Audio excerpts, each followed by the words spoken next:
6 मुख वाले कार्तिकेय जी महाराज के युगल चरण कमल में अनंत कोटि प्रणाम निवेदित करते हैं। मेरे प्यारे परम पूज्य श्री सद्गुरुदेव भगवान के युगल चरण कमल में अनंत कोटि प्रणाम निवेदित करते हैं। जगत के समस्त संत, गुरु, सद्गुरु, मेरे माता पिता एवं आप सभी के हृदय में विराजमान साक्षात श्री सीताराम जी, श्री राधे श्याम, बाबा भोलेनाथ, माँ पार्वती की दिव्य अनुभूति करते हुए आप सभी के युगल चरण कमल में बारंबार प्रणाम करती हूँ। सिया राम मैं सब जग जानी, करहूँ प्रणाम जोर जुग पानी। आप सभी के युगल चरण कमल में बारंबार दंडवत प्रणाम करते हैं।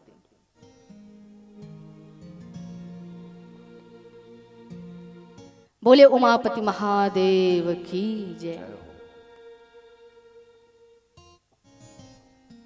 परम पवित्र श्रीमद् शिव महापुराण और उससे भी पावन आपका दिव्य ग्राम इर्रा, जो छत्तीसगढ़ राज्य के दिव्य अंचल में बसा हुआ, धमतरी क्षेत्र में बसा हुआ यह स्थान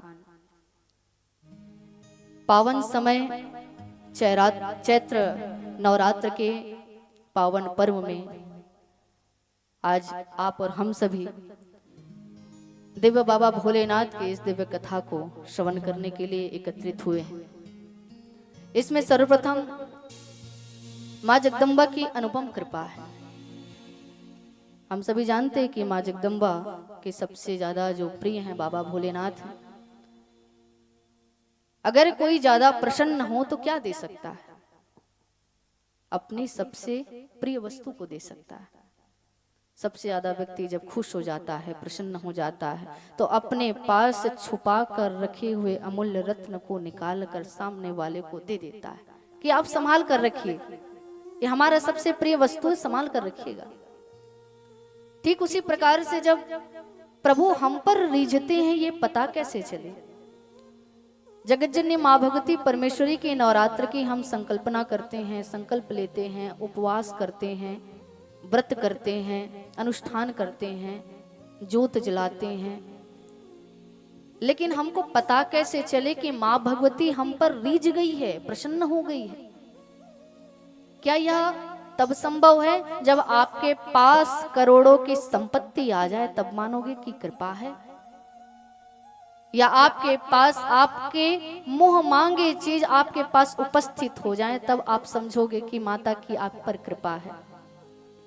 ना भैया, यह तो किस्मत की बात है। जो आपके भाग्य में लिखा हुआ है वो आपको तो मिलेगा ही मिलेगा। चाहे अच्छे कर्म करोगे तब और बुरे कर्म करोगे तब भी किस्मत का लिखा कोई मिटा नहीं सकता, क्योंकि हमारे पूर्व जन्म में जो हमने किए हुए हैं, जो कर्म किए हैं और जो किस्मत में हमारा लिख दिया गया है विधाता ने, उसी के फल स्वरूप हम प्रयत्न भी नहीं करते तब भी हमें धन की प्राप्ति हो जाती है, प्रयत्न भी नहीं करते तब भी हमें परिवार की प्राप्ति हो जाती है, या तो अनायास बिना मांगे मिलता है। और इसलिए हम कहते हैं ना, अरे भैया ये तो बड़ा कपटी है, इसको इतना धनवान तो नहीं होना चाहिए। भगवान कैसे भेदभाव करते कि दुराचारी है, पापी है, तब भी अपार धन के भंडार में बैठा दिए उसको, और हम दिन और रात बाबा भोलेनाथ के दिव्य शिवलिंग पे जल चढ़ाते जा रहे हैं, जल चढ़ाते जा रहे हैं, लेकिन बाबा प्रसन्न नहीं हो रहे हम पर। आखिर क्या कारण है? ना भैया, ये आपको जो मिल रहा है ये आपके प्रारब्ध हैं, जो आपने पूर्व जन्म में कुछ कर्म किए होंगे, विधाता ने जो लिख दिया है वही आपको मिल रहा है। तो जरा विचार करिए कि जब हमारे आराध्य माँ भगवती जब प्रसन्न होती हैं, बाबा भोलेनाथ जब प्रसन्न होते हैं, रघुनाथ जब प्रसन्न होते हैं, ठाकुर भगवान श्री कृष्ण जब प्रसन्न होते हैं, तो हमें क्या देते हैं? कहते हैं कि जब जब मैं प्रसन्न होता हूं किसी पर, तो अपने इस दिव्य अमृत मैं दिव्य कथा को दे देता हूं, तब कथामृतम। वैसे तो ग्राम इर्रा एक ऐसा स्थान है जहां पर श्रीमद् भागवत की कथा तो अनवरत आप सभी श्रवण करते हो। लगातार पता नहीं 4 वर्षों से 5 वर्षों से लगातार, पता नहीं पिछले कई वर्षों से यहाँ पर श्रीमद् भागवत की कथा तो निरंतर चलते आ रही, लेकिन लगता है बाबा भोलेनाथ की अनुपम कृपा हुई है, माँ जगदम्बा की अनुपम कृपा अब हुई है कि उन्होंने प्रसन्न होकर आपको अपना कीमती जो वस्तु जिसको स्वयं छिपा कर रखते हैं उसको आपको दे रहे हैं। सौभाग्यशाली आप सभी जो सभी इस शिव पुराण की दिव्य कथा में सहभागी बन रहे हैं, जो कलश यात्रा में सम्मिलित हो रहे हैं, जो छोटे छोटे दिव्य कार्य में सम्मिलित होकर अपने जीवन को सफल बनाने का प्रयत्न कर रहे हैं। लेकिन इस गांव में दिव्य कथा होने के पश्चात वो लोग दुर्भाग्यशाली हैं जो दूर रहकर बस कलश यात्रा को निहारते रह जा रहे हैं, लेकिन उनके मन में यह भाव नहीं उठा कि हमारे सिर पर भी ये दिव्य कलश बैठ जाए। अरे उठेगा भी कैसे? ये मत सोचना कि यहाँ कलश यात्रा में इतने लोग क्यों नहीं आए। गांव में तो हजारों की संख्या है भैया, ग्राम पंचायत है हिर्रा, हजारों की संख्या है। और वैसे तो बहुत समय से ये पता चल गया है कि शिव महापुराण की कथा होने वाली है। कलश यात्रा में मंगल कलश यात्रा कहा जाता है। इस कलश यात्रा में तो वही सम्मिलित होगा जिसको बाबा भोलेनाथ प्राइवेट रूप से मैसेज भेजकर बुला रहे हैं, और कोई नहीं आ सकता भैया। बाकी सब लोग अपने द्वार से निकलकर झांक सकते हैं, लेकिन ये अनुपम कृपा है आप पर और हम पर, जो प्रभु ने हमारा चुनाव किया। पता नहीं हम कौन से स्थान पर बैठे रहते, पता नहीं क्या काम करते रहते, पता नहीं किन कार्यों में लिप्त रहते, लेकिन बाबा भोलेनाथ माँ जगदम्बा ने हम पर इतनी अनुपम कृपा की कि उन्होंने अपने इस दिव्य कथा में हमारे इस सिर पर अपने दिव्य मंगल कलश को रख दिया। तो भैया आप सभी के लिए ताली तो बनती, अपने लिए ताली तो जरूर बजाइए कि आपको बाबा भोलेनाथ ने स्वयं चयन किया है। और अब कथा श्रवण कर रहे हो तो आवाज तो दूर दूर तक पहुंच रही होगी, लेकिन कोई बात नहीं, मन की कलमशता इस दिव्य कथा के माध्यम से ही तो हटती है। अगर कथा आपके हृदय तक पहुंच गई, आपके कानों तक पहुंच गई, आपके मन तक पहुंच गई और मन में विचार आया, ओहो मैं तो चूक गई, मैं क्यों नहीं जा पाई, तो अभी आप में संभावना है। अगर व्यक्ति गलती करने के बाद ग्लानि से भर जाता है कि प्रभु मुझसे क्या अपराध हो गया, मेरे अपराध को ना क्षमा करो, मुझे सौभाग्य कब मिलेगा? प्रभु कहते हैं उसी समय ही उसको कृपा मिल गई है। उसी के माध्यम से उसके मन में विचार आया, उसके मन में ग्लानि आया, और वो ग्लानि के कारण ही वो व्यक्ति आकर इस दिव्य कथा का श्रवण कर लेगा तो उसका जीवन तो आनंद से भर जाएगा। इसलिए आप सभी ये विचार मत करिए कि आज हम सम्मिलित नहीं हो पाए। अरे भैया पांडाल खुला है, बाबा भोलेनाथ को क्या कहा जाता है? बोलिए भोलेनाथ की जय। भोलेनाथ को कहा जाता है भोले भाले हैं। क्या है? अरे इर्रा वालों जोर से तो बोलो, क्या है भोलेनाथ? भोले भाले। भोले तो बहुत है, जो उनके भक्त हैं, उनके प्रिय हैं उनके, लेकिन वो भाले भी हैं। किसके लिए भाले? अरे भैया यहाँ पर दिव्य कथा चल रही है और कथा के पीछे कोई निंदा कर रहा हो, कथा की निंदा कर रहा हो, कथा आयोजन की निंदा कर रहा हो, तो भैया उसके लिए तो बाबा भोलेनाथ के पास भाले भी हैं। इसलिए इस दिव्य शिव महापुराण के दिव्य कथा को माँ भगवती आप पर बहुत प्रसन्न हैं, जिसके कारण से ही अपने पति परमेश्वर की दिव्य अमृतमय कथा को आपको दिया है। और इसलिए प्रसन्न चित्त होकर, प्रसन्न मन होकर इस दिव्य कथा का आप सभी श्रवण करेंगे। आज प्रथम दिवस है कथा का। प्रथम दिवस मिलन का दिवस होता है।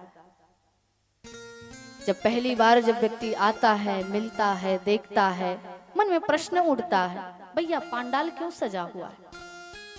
ये आयोजन क्यों हो रहा है, कलश यात्रा क्यों निकली है, ये पुस्तक को सर पर उठाकर वो व्यक्ति क्यों जा रहा था, यहाँ पर बड़े बड़े फ्लैक्स बैनर क्यों लगाए गए हैं, क्या कारण है।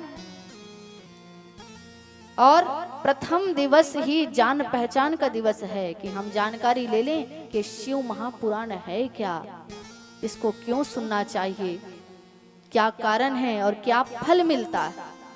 क्योंकि बिना फल का व्यक्ति एक कदम आगे नहीं बढ़ाएगा। जब लोगों को बता दो ना कि भैया कथा में जाने मात्र से सारे संकट टल जाते हैं, तुरंत जाकर अपनी इमरजेंसी काम को छोड़कर जाकर बैठेगा, हाँ कि नहीं। देखो इर्रा वालों, आप सभी इतना कथा सुनते हो, माटी के बैला जैसे मत बैठे रहना, सिर को कम से कम ऐसे और ऐसे तो करते रहना। हाँ, बाबा भोलेनाथ के पास भी बैल है, लेकिन भैया वो तो मुंडी हिलाता है। लेकिन आप कैसे बैल हैं, बैल भी बनिए तो बाबा भोलेनाथ जिस पर विराजमान हो जाए वैसे बैल बनिए। और माटी के बैल को देखे हो आप सभी, तीज का उपवास रहते हो आप सभी, हाँ कि नहीं, बनाते हो ना, बैल बनाते हो माटी का, वो सिर हिलाता है, नहीं हिलाता। तो वैसे जड़ की तरह मत बैठना। ये बाबा भोलेनाथ की कथा है, जब कथा में बैठो तो आनंद से बैठो, जब कथा में बैठो तो मस्ती से बैठो, यहाँ चिंता मुक्त होकर बैठना। और जब चिंता मुक्त होकर बैठोगे तब देखना ये कथा कैसे प्रवेश करती है। और निश्चित मानिए ये शिव महापुराण की कथा जैसे प्रारंभ हुई है, अंतिम होते तक आपके जीवन में जितने भी क्लेश होंगे, कला होंगे, उससे आपको छुटकारा मिल जाएगा। ये शिव महापुराण की कथा कह रही है। यहाँ पर कोई दिखावटी या फिर बनाने वाली बात तो कोई कही नहीं जाएगी। शिव महापुराण में जो व्यास देव जी भगवान ने जो लिख दिया है वही बात को आपके समक्ष रखा जाएगा। शिव महापुराण ऐसा दिव्य पुराण है जिसको स्वयं प्रभु के अवतार व्यास देव जी महाराज स्वयं अपने दिव्य हाथों से उन्होंने लिखा है। अच्छा, उनके मन में प्रेरणा कैसे आई? एक दिन वो तप कर रहे थे, ध्यान से सुनिए कथा को जजमान जी महाराज, हाँ ध्यान से सुनिए कथा को। देखिए पहले तो बता दें, जब सुन रहे हो कथा तो अच्छे से सुनना। यहाँ पर कोई परिवार नहीं बैठा है, यहाँ पर कोई समाज या रिश्तेदार नातेदार लोग नहीं बैठे। जब कथा सुनाने वाला अपना होना तो व्यक्ति के मन में भ्रम हो जाता है और भ्रम के कारण से कथा हृदय तक नहीं पहुंच पाती। इसलिए ये मर्यादा है, ये पूजन का महत्व है। हम शीश किसको झुकाते हैं बताइए तो, किसको झुकाते हैं शीश? हमारे से जो श्रेष्ठ होगा उसी को झुकाएंगे, और किसी और को झुकाएंगे क्या? अपने बच्चों को झुकाओगे? नहीं। लेकिन आपने व्यासपीठ पर मस्तक नवाया है, इसका अर्थ आप व्यास की महिमा को समझते हैं, वो आपसे श्रेष्ठ हैं। इसलिए जितने भी रिश्तों के बंधन आपके मन में होंगे उसको अभी कुछ कथा के दौरान तक के लिए छोड़ दीजिए कि कौन क्या है, भूल जाइए भैया। यहाँ पर यहाँ कोई किसी का नहीं है, ये तन किसी का है दिया। माध्यम आपको तो बनाया लेकिन तन किसी का दिया हुआ है। और ये देखिए, माता पिता को, गुरु को, आचार्य जो हैं गुरु हैं, इन्हीं को भगवान का स्वरूप माना गया है। पता है क्यों? क्योंकि यही इस धरती पर लाने के लिए माध्यम बनते हैं, इसलिए उनको भगवान कहा गया है। गुरु को इसलिए कहा गया क्योंकि व्यक्ति अंधकार में, मोह में जकड़ा हुआ रहता है और गुरु उससे छुटकारा दिलाता है, अपने परम तत्व की ओर ले जाता है, इसलिए इनको साक्षात भगवान कहा गया है। इसलिए भगवान तो हैं ही, लेकिन जो हमारे बीच एक मोह बंधन जो बंधा हुआ है ना, फंसा हुआ है, उससे छूटकर आप जब कथा सुनोगे तब ये कथा आपको समझ में भी आएगी, आपको आनंद भी देगी और आपके जीवन को तृप्त भी करेगी, मंगल से भरेगी। व्यासदेव जी महाराज एक दिन तप कर रहे थे, तप करने के लिए बैठे हुए हैं। तप करते हुए देखे नारद जी महाराज। नारद जी महाराज, मैंने कहा ना श्रीमद् भागवत की कथा को तो आप सुनते हो कि नारद जी महाराज जब जब आते हैं तो कैसे आते हैं? अरे बोलो, कैसे आते हैं?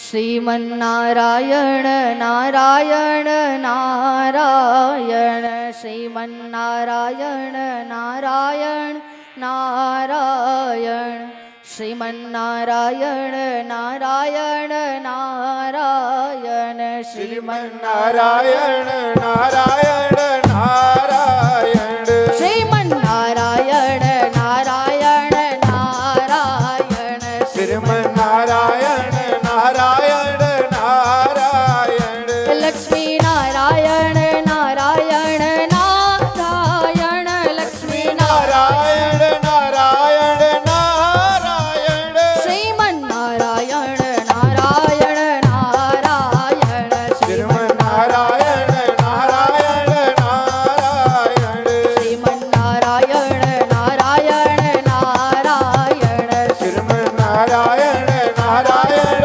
नारायण। बोले नारद जी महाराज की जय। नारद जी महाराज जब पहुंचे, व्यासदेव जी महाराज तप कर रहे हैं।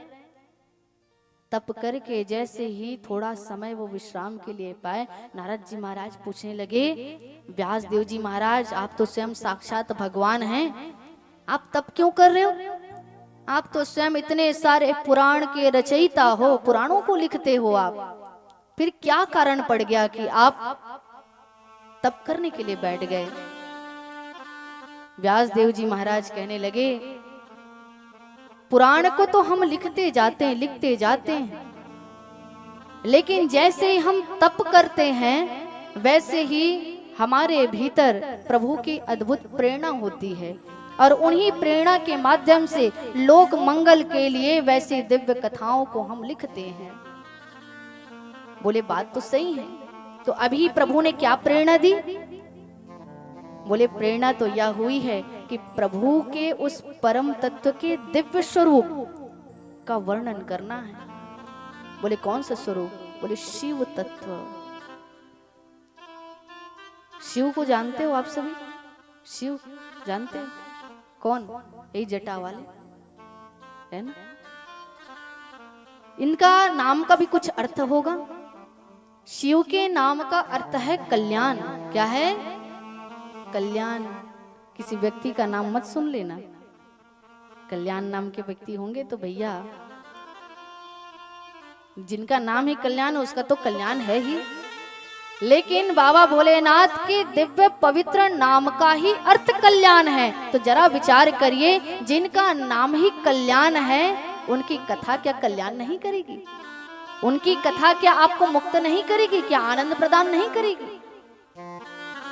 व्यासदेव जी महाराज कहते हैं, ऐसे परम तत्व शिव की चर्चा हम सभी करेंगे, जिसकी दिव्य कथा का श्रवण करके बड़े बड़े ऋषि ज्ञानी अपने दिव्य ज्ञान को प्राप्त कर लेते हैं, आत्म तत्व की बोध हो जाती है। नारद जी महाराज और व्यासदेव जी महाराज के बीच बहुत अद्भुत चर्चा हुई है। नारद जी महाराज एक ऐसे भक्त हैं जो समय समय पर आकर प्रेरणा देते हैं भगवत कार्य के लिए, बढ़ाने के लिए। तो वैसे तो नारद जी महाराज ज्यादा बदनाम हो गए संसार में, है ना। कोई चुगली करे तो नारद नारद नारद, कोई इधर का बात उधर करे तो अरे नारद जा, देखो देखो देखो नारद जा रहे हैं नारद। अरे भैया, नारद को कोई समझ नहीं पाया, जिनका नाम क्या है? नारद, जो कभी रद्द नहीं होता वो है नारद जी महाराज। लेकिन आप और आपकी और हमारी बुद्धि कैसी कलुषित है, कैसी कुंठित है कि नारद जी जैसे भगवान के प्रिय भक्त को भी हम कपट का नाम ले लेते हैं, उनके स्वरूप दे देते हैं। नारद जी महाराज के मुख से कभी भी प्रभु का नाम खत्म नहीं हुआ है, लगातार उच्चारण करते हैं। आप देखे हो ना, टीवी सीरियल में तो देखते होगे, सीरियल देखते हो? कौन सा सीरियल है? वैसे तो आप और हम सभी रिश्तों को तो संभाल नहीं पा रहे हैं और कहते हैं ये रिश्ता क्या कहलाता है ना? सब उसी में फंसे हुए हैं। अरे संसार के लोगों, आपके साथ ही तो वही चीज चल रहा है। आपको पता ही नहीं कि आप जिस रिश्तों में बंधे हुए हैं ये रिश्ता क्या कहला रहा है। अगर आप चर्चा भी कुछ देख रहे हैं, टीवी में भी कुछ आप सीरियल देख रहे हैं, तो कुछ ऐसा देखिए ना जो आपके जीवन को बदल दे।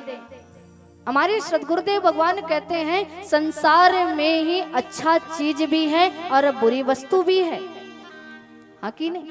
अगर दूध भी है तो शराब की दुकान भी है। चुनाव आपको और हमको करना है कि हमें जब कुछ पीने का मन करे तो किसी से उधारी लेकर 100 रुपया मांग कर आप शराब खरीदने जाते हो, या फिर भैया लीटर कैसे चल रहा है दूध का यहाँ? हाँ भैया, दूध का लीटर कैसे चल रहा है? कैसे किलो? 40, 60, 40 सस्ता है। और शराब अभी रेट पता नहीं किया आप सभी,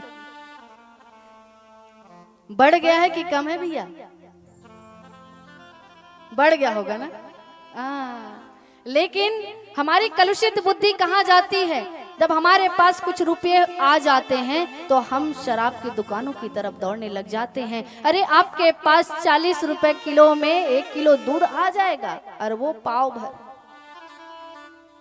लेकिन देखो हम सभी कैसे मूर्ख लोग हैं, जब हम चाहते हैं कम रुपये में ज्यादा सामान आ जाए, हम वैसे लोग हैं ना। सब्जी को जब खरीदने जाते हैं तो भैया 10 रुपया में 1 किलो भाजी आ जाए, हम ऐसा खरीदने वाले। लेकिन वहां पर आपकी बुद्धि कैसी खत्म हो जाती है, मंद हो जाती है। जहां पर आप ज्यादा रुपये में कम वस्तु आप लेकर आते हो, वो भी आपका नाश करने वाला। तो ध्यान रखिएगा, ये संसार में अच्छी वस्तु भी है और बुरी वस्तु भी है। चुनाव आपके हाथ है कि आप दूध को स्वीकार करते हैं कि मदिरा का पान करते हैं। वैसे तो सब कहते हैं कि मोबाइल जीवन को बर्बाद कर दिया है। अरे भैया, मोबाइल तो हमारे पास भी है, हमारा जीवन तो आबाद हो गया। आपके पास कौन सा नया मोबाइल है जो आपके जीवन को बर्बाद कर रहा है, आपके बच्चों को बर्बाद कर रहा है? तो ध्यान रखिए, आपके पास अगर मोबाइल है, कुछ भी वस्तु है, तो उसमें अच्छी भी चीजें हैं और बुरी भी चीजें हैं। चुनाव आपको ही करना है कि उसमें कौन सी अच्छी चीजों को निकाल कर अपने जीवन को आप सार्थक कर ले। ठीक उसी प्रकार से इस दिव्य शिव महापुराण में भी ऐसी अमृत कथा है, लेकिन कलुषित बुद्धि वाले इसमें भी खोट निकाल लेते हैं। कैसे खोट भैया? अरे भैया, पांडाल वहां का अच्छा था, यहाँ का तो थोड़ा सा।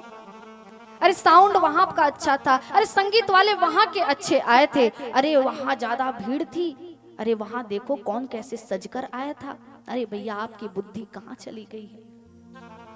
आप सुनने आए थे बाबा भोलेनाथ की अमर कथा और देखकर क्या चले गए? जाते हो धाम में दिव्य दर्शन के लिए, आपकी जो ये नेत्र है वो कहाँ पड़ जाती? वही नालियों में, वही कचड़ों में। आप देखने क्या गए थे? क्या कभी विचार नहीं करते कि हम क्या सुनने गए हैं, क्या देखने गए हैं, क्या पीने गए हैं, क्या पाने गए हैं और क्या लेकर जा रहे हो? ध्यान रखिए, यहाँ पर इस दिव्य कथा पांडाल में जो भी व्यक्ति प्रवेश करेगा उसको तो निश्चित ही फल मिलेगा, लेकिन सबको अलग अलग मिलेगा, सबको अलग अलग मिलेगा। भैया, जो आयोजन कराए हैं, जो इतना खर्चा किए हैं, वो तो स्पेशल है ही, क्योंकि उन्होंने अपना तन भी दिया है, अपना मन भी दिया है और अपना धन भी दिया है। धन किसी के पास से आसानी से निकलता नहीं। इस कलयुग में अगर कोई व्यक्ति धर्म के नाम पर धन का उपयोग कर देता है तो भैया वो महान व्यक्ति है, क्योंकि उन्होंने अपने ही जीवन के लिए ही नहीं, लोगों के कल्याण के लिए भी ऐसा आयोजन किया है। तो भैया आप तो हैं स्पेशल। लेकिन आप भी चूकिएगा मत, आप भी ध्यान पूर्वक इस कथा का आयोजन कराए हैं, कथा का दिव्य भाव से श्रवण करिए। तो हमने कहा कि अलग अलग लोगों को अलग अलग फल मिलेगा। क्यों? व्यास देव जी महाराज कहते हैं श्रवण के भेद में, फल के भेद में भी अंतर हो जाता है। कथा तो चल रही है, पता नहीं आपके मन में क्या मांग है, क्या सोच कर आए हो, तो भैया प्रभु तो वही देंगे जो आपके जीवन के लिए उचित हो। अच्छा, किसके किसके मन में ये शंका होती है कि भगवान को हम जो मांगते हैं वो नहीं मिलता है? हाथ उठाओ। अरे हाथ उठाओ ना भाई।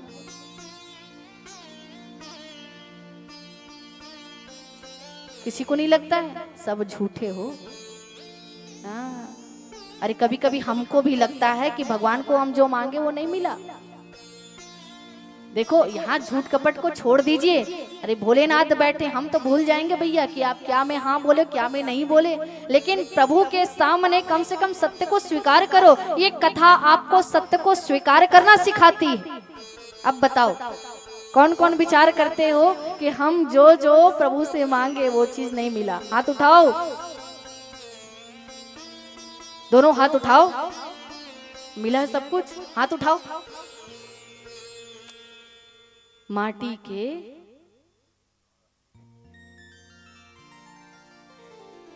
बोले उमापति महादेव की जय। हाँ, ढीठ बन के, जड़ बन के मत बैठो यहाँ पर। जो बोलते जा रहे हैं वो करते जाओ, क्योंकि महाराज जी भी जानते हैं, हमारे महाराज जी। अब बताओ, महाराज जी बोले कि पुष्पम समर्पयामि, आप चावल चढ़ाओगे तो भड़केंगे ही महाराज जी, हाँ कि नहीं? क्योंकि देवता अपने आंचल को फैला कर रखे कि यजमान हमको पुष्प दे रहा है। तो अगर बात को नहीं मानोगे तो भैया सब चीज कट जाएगा। इसलिए एक एक बात का अनुसरण करते हुए यहाँ पर तो सत्य को स्वीकार करना पड़ेगा। हमको और आपको लगता तो है कि हम और आप जो मांगते हैं वो हमको नहीं मिलता, लेकिन हम सभी मूर्ख और भूले हुए लोग हैं। अच्छा ये बताओ, किसी बच्चे को सर्दी लगी हुई है ना, और वो आइसक्रीम खाने का जिद कर रहा है, आप बताओ दोगे उसको आइसक्रीम? आइसक्रीम दोगे कि झापड़ दोगे? हाँ, झापड़ दोगे ना? हम दंडित करेंगे, उसको आइसक्रीम नहीं देंगे। क्यों नहीं दोगे भैया? वो तो आपका बच्चा है, आपके ही कोख से जन्म लिया बालक है। आप उसको दंडित क्यों कर रहे हैं? उसके मुंह मांगे इच्छा को पूर्ति क्यों नहीं कर रहे हैं? क्योंकि आपको पता है कि यह आपके बालक के लिए उचित नहीं है। आपको पता है कि कौन सा वस्तु आपके बालक को ऊर्जा दे सकती, वही चीज आप अपने बच्चों को देते हैं। तो जरा विचार करिए, हमारे और आपके पिता कौन हैं? माता पिता बैठे हैं दोनों। हाँ, बोले उमापति महादेव की जय। तो जब बाबा भोलेनाथ हमको देना चाहेंगे तो क्या ऐसी चीज को देंगे क्या जिससे हमारा और आपका नुकसान हो? देंगे ऐसा? नहीं, कभी नहीं देंगे। वो वही चीज हमको देंगे जिसमें आपको और हमारा भला है। इसलिए जितना प्राप्त है उतना पर्याप्त है, नहीं तो सर्वत्र दुख व्याप्त है। हर जगह दुख है, नहीं तो ये मांग कभी खत्म होने वाला नहीं है। मांगो तो ऐसा चीज मांगो जैसा बाबा भोलेनाथ रघुनाथ से मांगते हैं। क्या मांगते हैं? बार बार वर मांगहु हर्षि देहु श्री रंग, पद सरोजयन पायनी, भक्ति सदा सत संग। क्या मांग लिया? बार बार वर मांगहु हर्षि देहु श्री रंग, पद सरोजयन पायनी, भक्ति सदा सत संग। बोलो बार बार वर मांगहु हर्षि देहु श्रीरंग पद सरोजयन पायनी भगति सदा सतसंग। देखिए ये सिर्फ हम नहीं गाएंगे, आप सभी को भी साथ साथ में गाना पड़ेगा। तो सीखोगे कब? भोलेनाथ के सामने जब मांगना हो तो ये धन संपदा इसको मत मांग लेना। ये ऐसे तुच्छ चीजें हैं जो आज हैं कल दिखाई नहीं देगी। मांगिए वो चीज जो मांगने से ही मिलेगी, ऐसी नहीं मिलेगी भैया। वो कौन सा चीज है? बार बार वर मांगहु हर्षि देहु श्रीरंग पद सरोजयन पायनी भगति सदा सतसंग। बोलो बार बार वर मांगहु हर्षि देहु श्रीरंग पद सरोजयन पायनी भगति सदा सतसंग। बोले उमापति महादेव की जय हो। बोले उमापति महादेव की जय हो। जजमान जी महाराज आप एक्सरसाइज करते रहिए। हाँ आपके लिए ज्यादा आवश्यक है, क्योंकि ये कथा एक दिन की नहीं है भैया, ये तो अभी 7 दिन चलेगा।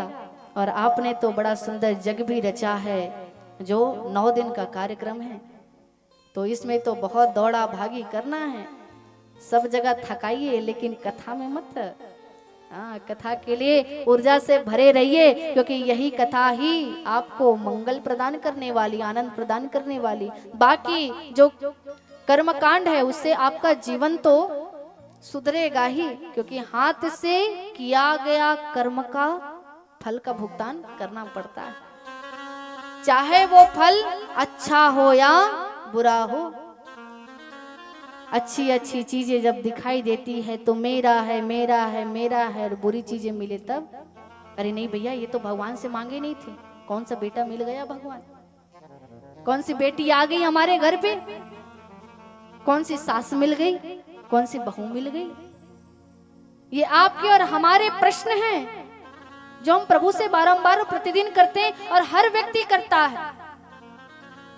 इसमें से कोई एक व्यक्ति मत सोच लेना कि उसको बोल रहे हैं, इसको बोल रहे हैं, ये तुमको बोल रहे हैं। यहाँ हर एक व्यक्ति बैठे हुए हैं ना, आप और हम सभी एक बराबर हैं। अगर आप और हम सभी पापी ना होते तो भैया यहाँ कैसे होते? आकी नहीं, हम और आप सभी एक बराबर हैं, पापी ही हैं। कितने बुरे कर्म किए हैं, इसी कारण से आज हम सभी इस मनुष्य योनि में भटक रहे हैं। लेकिन वो प्राणी जिसको कथा मिल जाती है उसके जीवन में संभावना बढ़ जाती है कि उसके जीवन का उद्धार हो सके।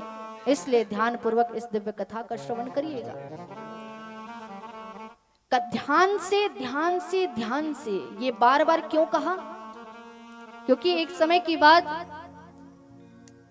बाबा भोलेनाथ और मां सती दोनों भ्रमण करने के लिए निकले थे। और कहाँ गए? कुंभज ऋषि के आश्रम में गए। किसके आश्रम में? कुंभज ऋषि के आश्रम में गए। जाकर जब प्रवेश करते हैं, कुंभज ऋषि व्यास पीठ पर विराजमान है। बाबा भोलेनाथ को जैसे ही देखे, कुंभज ऋषि भोलेनाथ को देखते हुए आंखों में अश्रुधारा लेते हुए तुरंत ही उतर कर दौड़ पड़े। अरे बाबा भोलेनाथ आए, बाबा भोलेनाथ आए। और जाकर बाबा भोलेनाथ के चरण में जल चढ़ाकर प्रक्षालन करने लगे, आंसुओं से धोने लगे, प्रणाम करने लगे, बार बार दंडवत करते, बार बार निहाते भोलेनाथ को।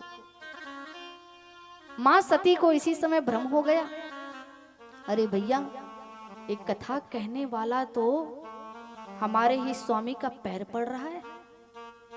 इसका अर्थ हमारे पति से भी ये छोटे स्तर में है। ये अब कथा सुनने में अब क्या रस लगेगा? मन में जब हम अहंकार, कपट, क्लेश, द्वेष, किसी प्रकार की भी वृत्ति अगर हमारे मन में आ जाती है, फिर कथा आपको प्रवेश करने से रोकती है। अगर दरवाजा बंद हो तो आपके घर पर कोई आ सकता है क्या? बताओ, आ सकता है? कोई नहीं आ सकता। यही कपट का कपाट आपके हृदय में लगा हुआ है। आप और हम सभी कपटी हैं। कपट का कपाट जब तक नहीं खुलेगा तब तक हृदय में ये कथा प्रवेश नहीं कर सकती। इसलिए ये कपट के कपाट को खोलना पड़ेगा। कुंभज ऋषि जाकर प्रणाम तो कर रहे हैं, भोलेनाथ तो प्रसन्न हो गए। भोलेनाथ वो तो ज्ञानी अंतर्यामी सब कुछ जानने वाले, वो तो ये विचार करके प्रवेश कर रहे हैं कि आज हमको प्रभु की कथा सुनने का अवसर मिलेगा, राम कथा सुनने जा रहे हैं। सती माता को तो भ्रम हो गया, भैया अभी इसकी कथा क्या सुने। कथा चलते जा रही है। मां सती का ध्यान ही नहीं है, ध्यान कहीं और हो गया। क्यों? क्योंकि उनके पति का ही प्रणाम कुंभज ऋषि ने किया। कथा तो पूर्ण हो गई, विश्राम हो गया। बाबा भोलेनाथ समाधिस्थ हो गए, आंख बंद करके दिव्य कथा का रसास्वादन कर रहे हैं। कथा पूर्ण होने के बाद भी बाबा भोलेनाथ उठ ही नहीं रहे। सती कहती चलो जी, जाना है कि नहीं जाना है? बैठे रहोगे?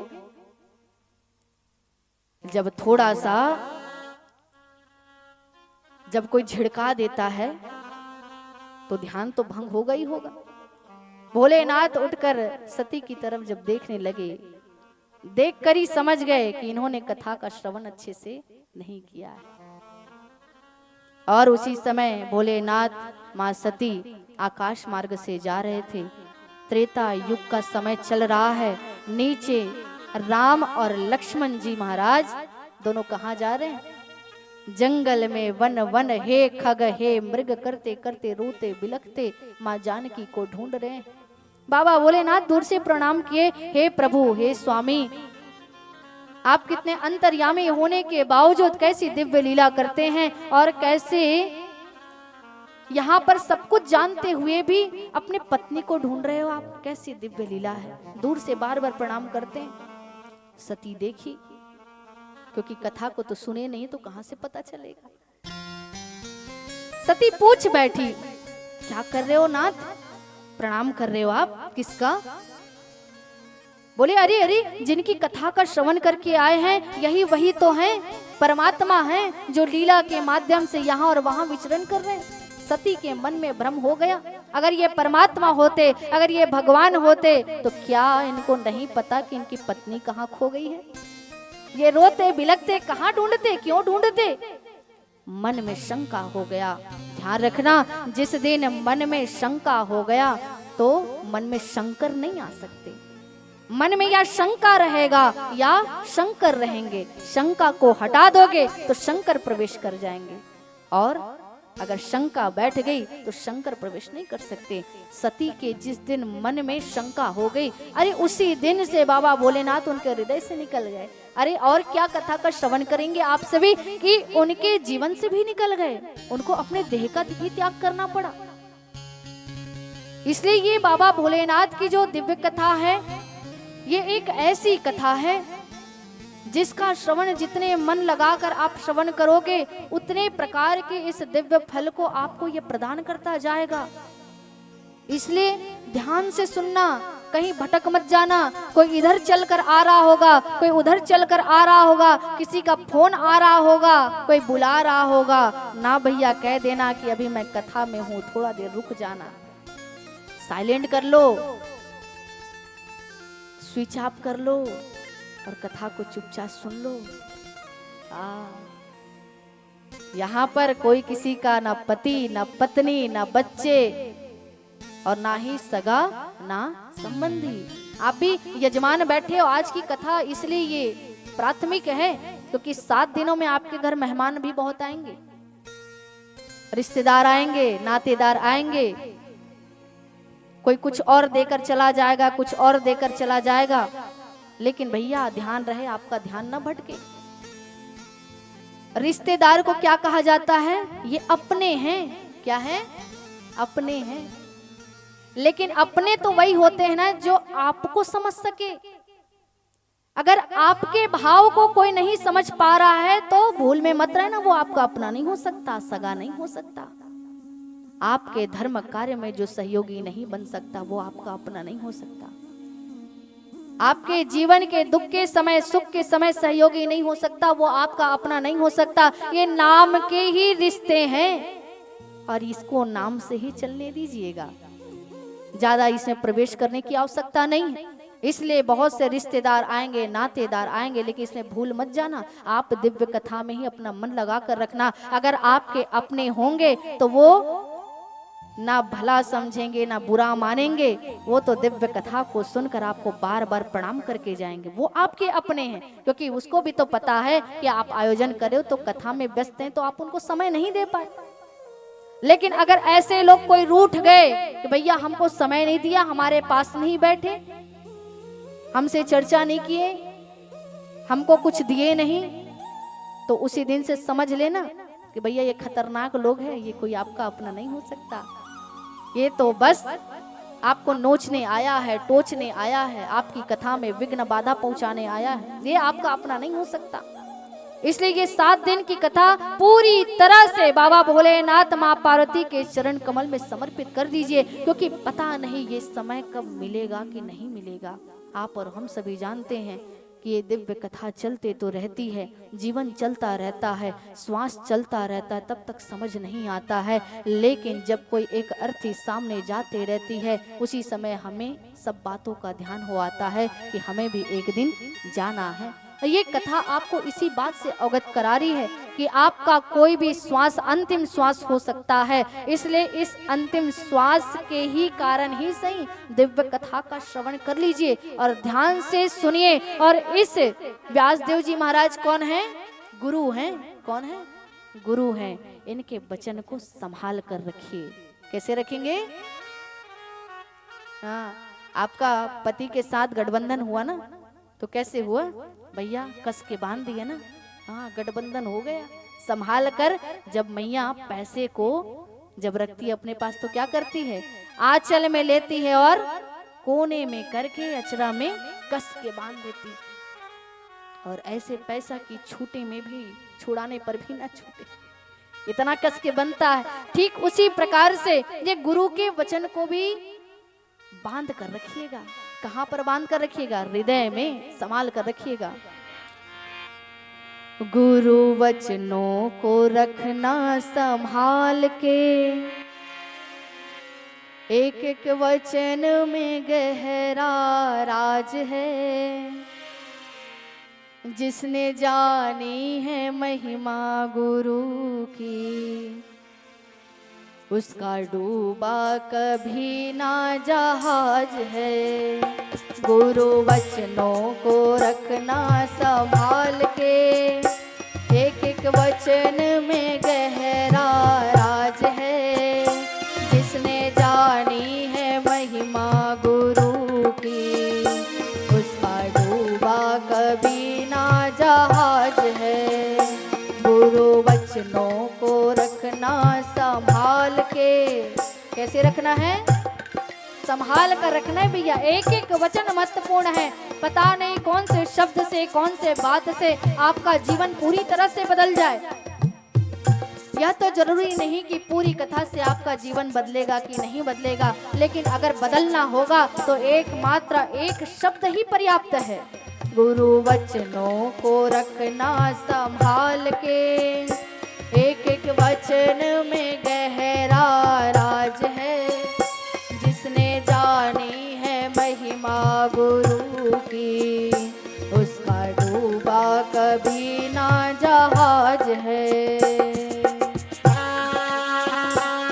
बोले श्री सद्गुरुदेव भगवान की जय हो।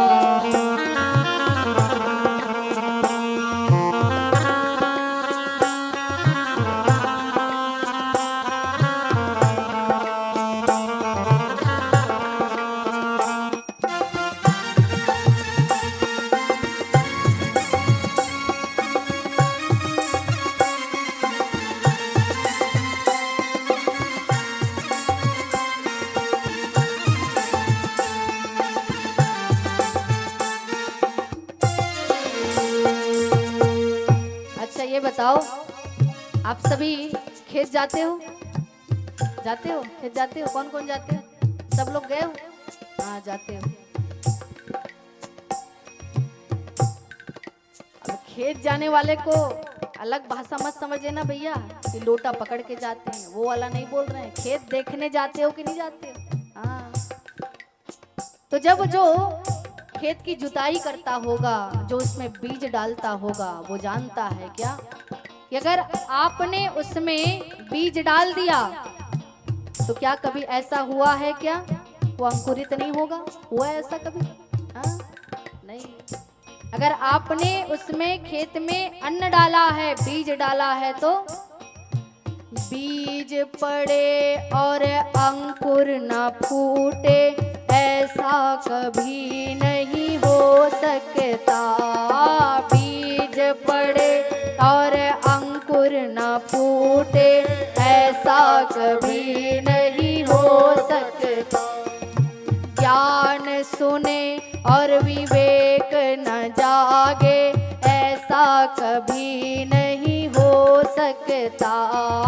ज्ञान सुने और विवेक न जागे ऐसा कभी नहीं हो सकता।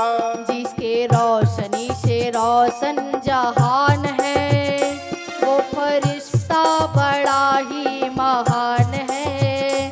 जिसने जानी है महिमा गुरु की उसका डूबा कभी ना जहाज है।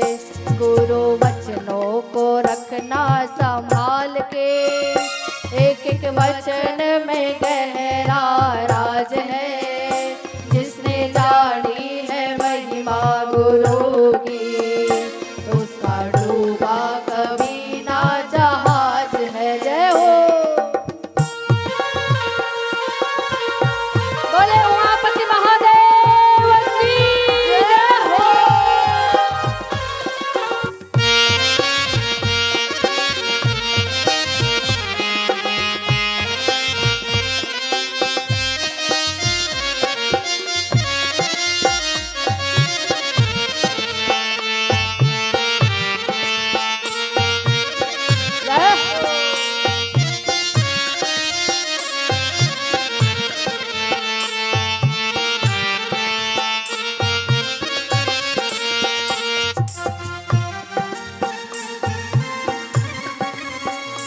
तालियों की सेवा करते रहिए, नींद भाग जाएगी क्योंकि अधिक रात्रि हो रही है। हाँ।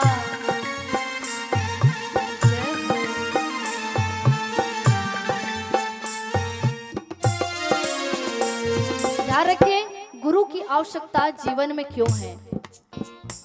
जब जीवन में ठोकर लगता है, कष्ट पहुंचता है, तब क्या होता है? ठोकर लगे सतगुरु न संभाले ऐसा कभी नहीं हो सकता।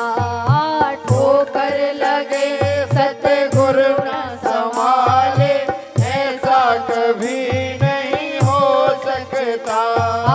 ठोकर लगे सतगुरु न संभाले ऐसा कभी नहीं हो सकता।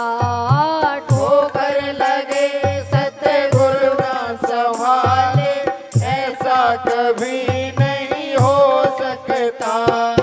जब हम पुकारे और वो न आए ऐसा कभी नहीं हो सकता। जब हम पुकारे और वो न आए ऐसा कभी नहीं हो सकता। जब हम पुकारे और वो न आए ऐसा कभी नहीं हो सकता। जब हम पुकारे और वो न आए ऐसा कभी नहीं हो सकता। जिसके रोशनी से रोशन जहान है वो फरिश्ता बड़ा ही महान है।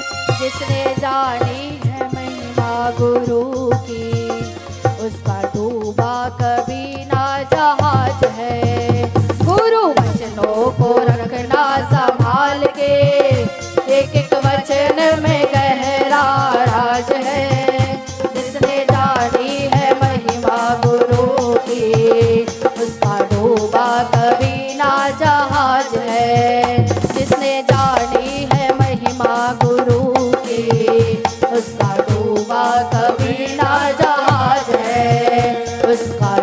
डूबा कभी ना जहाज है, उसका डूबा कभी ना जहाज है, उसका डूबा कभी ना जहाज है, उसका डूबा कभी ना जहाज है। बोले उमापति महादेव की जय हो। गुरु वचनों को रखना गठरी बांध के, एक एक वचन में गहरा राज है। और जिसने जान लिया गुरु क्या होता है, उसकी महिमा क्या होती है, उसका जो जीवन का जो नैया है वो डूब नहीं सकता भैया, वो तो इस भव सागर से पार हो जाएगा। बहुत से लोग ये कहते हैं कि हमें तो पता ही नहीं कि स्वर्ग क्या होता है, नरक क्या होता है। जब हम जानते नहीं हैं तो मस्त होकर खाएंगे पिएंगे और मर जाएंगे। तो भैया एक ही जीवन मिला है, चाहे आप मस्ती से गुजार लो या मस्त होकर भगवान भोलेनाथ के दिव्य कथा को कह लो या सुन लो, यही जीवन है। अगर मस्ती से इस कथा का श्रवण करोगे तो तर जाओगे, और यही दुनियादारी के मस्ती के चक्कर में रहोगे तो मर जाओगे। तो आप विचार करिए कि आपको तरना है या मरना है, क्योंकि ये जीवन और दोबारा मौका नहीं देगा कि भैया इसमें मस्ती कर ले, शराब पी ले, मदिरा पान कर ले, कुसंग कर ले, दुराचार कर ले, झूठ बोल ले, कपट बोल ले, और उसके बाद दोबारा मौका दे देंगे जिसमें भजन कर लेना। ना भैया, मनुष्य का जीवन इसलिए अनमोल कहा गया है।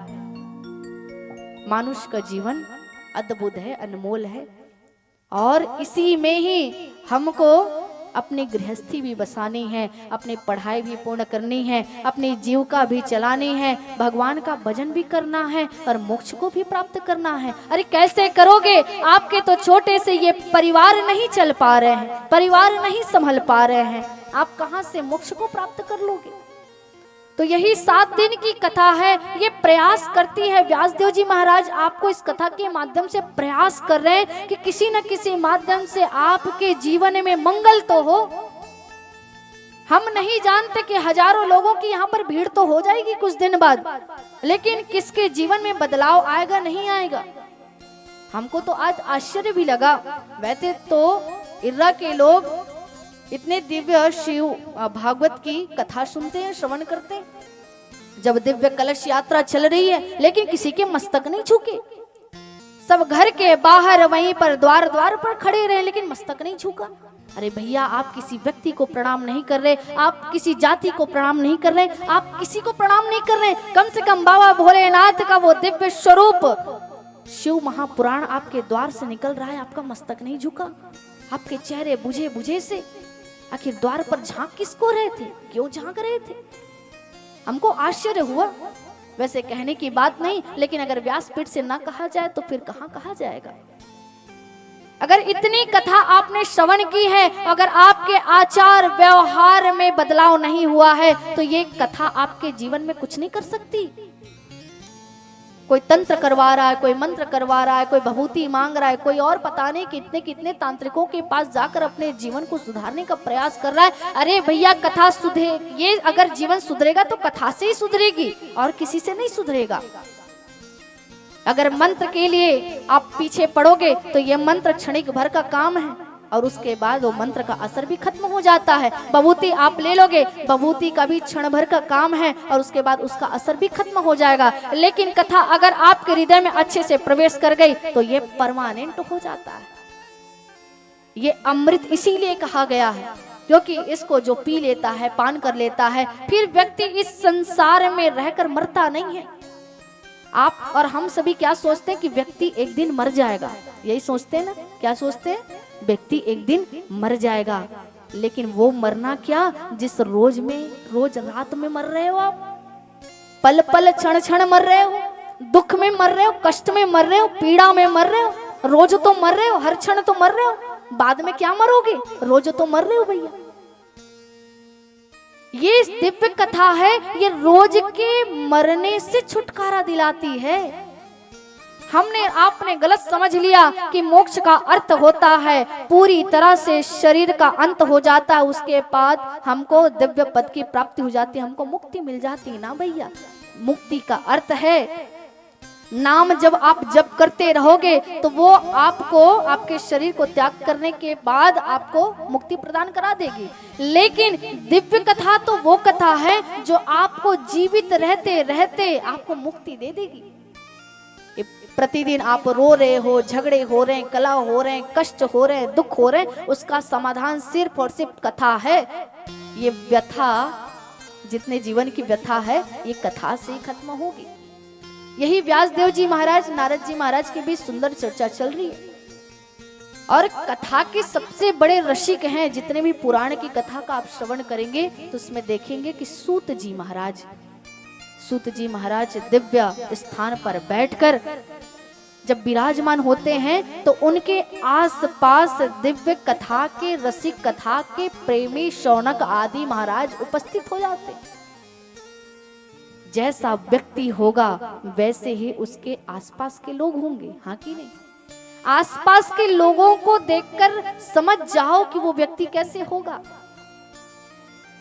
सूत जी महाराज परम ज्ञानी हैं, भगवान के परम भक्त हैं, दिव्य कथा के वक्ता हैं, और इसलिए उनके पास लोगों की भीड़ लगी है। कौन से लोगों की?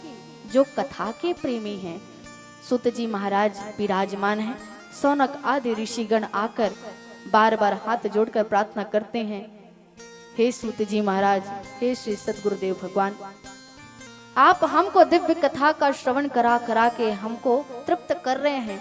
हमारे इस कान के जो प्यास को आप बुझा रहे हैं, हमारे जीवन को आनंद से भर रहे हैं। इसलिए आज आपसे हाथ जोड़कर एक और प्रार्थना करते हैं, हमें वो दिव्य कथा का श्रवण कराइए, जिस कथा को श्रवण करके व्यक्ति आत्मज्ञान को पा लेता है, अपने आप को जान लेता है, अपने इस मनुष्य जन्म होने के कारण को पहचान लेता है। इस दिव्य कथा को सुनाइए।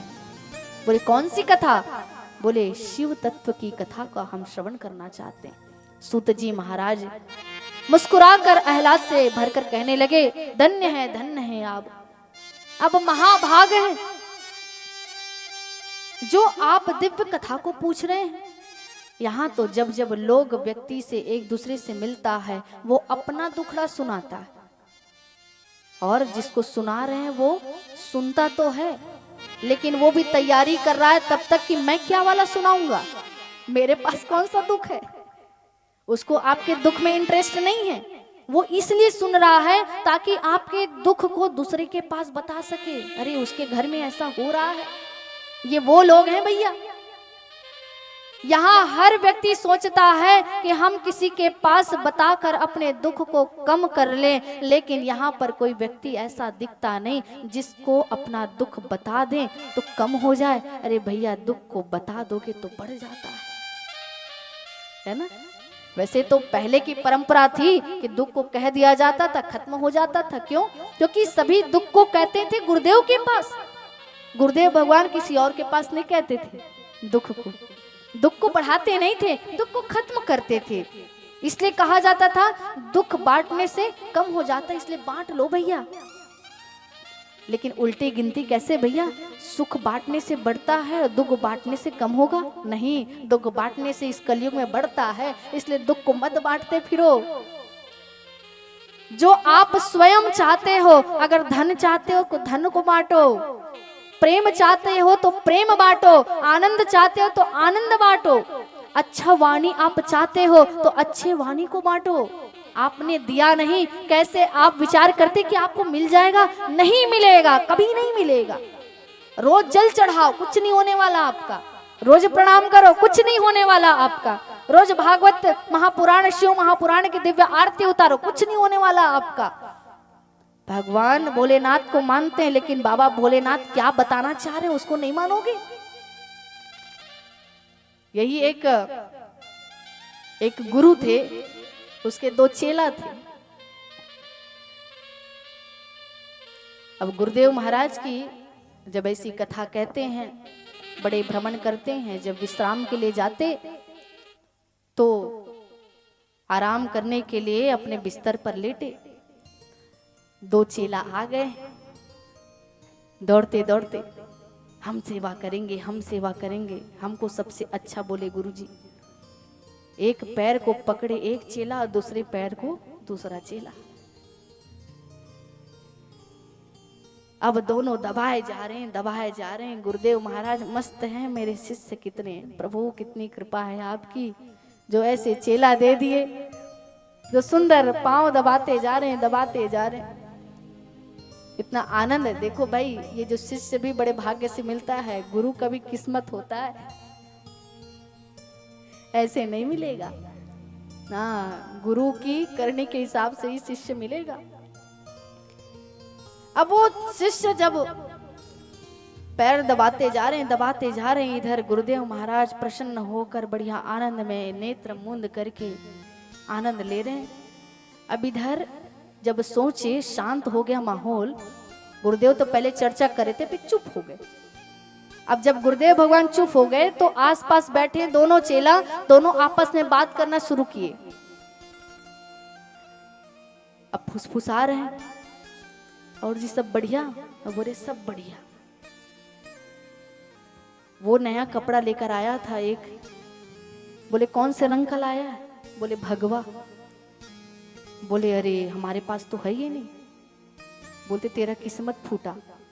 अब बात करते करते करते करते पहले तो अच्छा अच्छा बात निकलता है, फिर वही झगड़ा हो जाता है।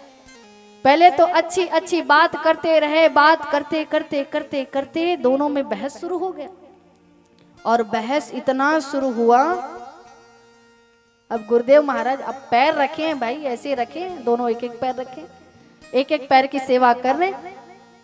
गुरुदेव भगवान जैसे ही अपने पैर को आराम की मुद्रा में करने के लिए ऐसे किए, और वैसे ही चेला समझ रहे ये मेरा वाला पैर है और ये उसका वाला पैर है। पैर को जैसे ऐसे किए, ये वाला चेला तो भन्नाया हुआ था क्योंकि उसको कपड़ा मिल गया और इसके पास फटा हुआ कपड़ा है। जोर से मारा, पक, हमारी तरफ आता है। अब मार किसको रहा है? गुरु जी के पैर को। जैसे गुरु जी के उसके पैर को मारे, गुरु जी सोच रहे हैं ये क्या हो रहा है। कुछ बोले नहीं, चुपचाप सोच रहे हैं कि अब देखूं क्या होता जा रहा है। जिस पैर को दूसरा चेला दबा रहा था वो गुस्से से आकर उस पैर को मारा। अब एक दूसरे को नहीं मार रहे ना, गुरु जी को पैर को मार रहे हैं। दूसरा चेला बोलने लगा हमारे गुरु जी के पैर को मारते हो, अब तो हम तुमको अच्छे से बताते हैं। दूसरे पैर के अंगूठे को जोर से मोड़ दिए। गुरु जी बोल रहे हे भगवान। अब ये गुस्साया, ये आकर पूरा पांव को मोड़ दिया। बोले हे भगवान। अब वो हे भगवान बोलते जा रहे हैं, बोलते जा रहे हैं, लेकिन कोई सुन नहीं रहा कि इसको कष्ट हो रहा है। ऐसे चेला अब करते जा रहे करते जा रहे हैं। बात तो इतना तक पहुंच गया कि मारते जा रहे, कभी ये पैर कभी वो पैर कभी ये पैर। अब एक तो गुरु जी का जो छड़ी रखा हुआ था उसको उठा लिया।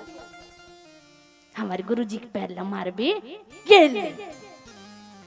अब देख छड़ी जैसे मारे दूसरे पैर को, भैया गुरु जी का तो हालत खराब, आवाज नहीं निकल रहा है मुंह से। इधर पकड़ के आए, हंसिया को पकड़ के आए। हंसिया जानते हो ना? हाँ, हमारे गुरु जी के पैर को इतना कष्ट हो रहा है, हमको इतना दुख हो रहा है, तुम्हारे गुरु जी के पैर को हम काट देंगे। अब ये बात तो सुना तो नहीं था, कौन गुरु जी तो सुने नहीं थे। वो हंसिया पकड़ के जैसे दौड़ते दौड़ते आए, गुरु जी महाराज के पैर को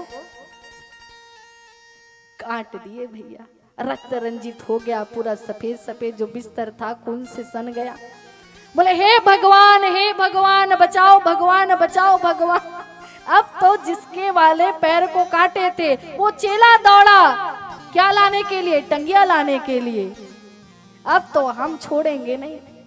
कहां तक? क्योंकि वो जो पांव था ना वहां तक कांटा था, वो सोचे हम तो घुटना तक करेंगे। अब तो गुरुदेव कहे अरे छोड़ो मेरे को, ये तो देखो किसके साथ कर रहे हो। और जब अचानक से ध्यान आया कि हम कैसे मूर्ख हैं, कैसे आपस में लड़ते जा रहे हैं, अपने गुरुदेव भगवान को ही मार डाले। तो सेवा भी ऐसी होती भैया कि हम गुरु को तो मान रहे हैं, अभिमान है, लेकिन गुरु की नहीं मान रहे। गुरु की जब तक नहीं मानोगे ये अभिमान अहंकार खत्म नहीं होगा। इसलिए गुरु के शब्द को मानिए।